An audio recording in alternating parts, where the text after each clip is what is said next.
Hello friends, আজকে 15ই ফেব্রুয়ারি আমাদের পশ্চিমবঙ্গের মুখ্যমন্ত্রী মাননীয় মমতা বন্দ্যোপাধ্যায়ের ঘোষণা অনুযায়ী শুরু হয়ে গেল আজকে পশ্চিমবঙ্গব্যাপী সারা পশ্চিমবঙ্গব্যাপী যুবসাথী প্রকল্পের ক্যাম্প। সেই অনুযায়ী আমাদের স্থানীয় বিধানসভা কেন্দ্র কেতুগ্রাম এবং কেতুগ্রামের 1 নম্বর বিডিও অফিস যেটা কান্দ্রা, এখানে শুরু হয়ে গেছে রেজিস্ট্রেশন ক্যাম্প। তো দেখতে পাচ্ছেন অসংখ্য মানুষের জমায়েত হয়েছে এখানে।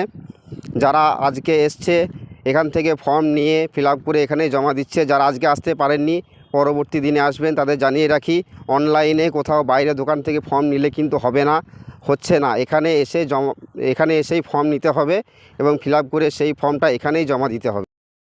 এখন সবচেয়ে যেটা বড় প্রশ্ন, সবার মনের মধ্যে একটাই প্রশ্ন, সেটা হচ্ছে যে সমস্ত ছেলেরা বাইরে আছে, চেন্নাই, কেরালা, মুম্বাই, দিল্লিতে যারা ছড়িয়ে ছিটিয়ে আছে পরিযায়ী শ্রমিক কাজের জন্য, জীবিকার জন্য বাইরে বিদেশে ছড়িয়ে আছে, তারা কি করবে? তাদের জন্য আমি কথা বলেছি।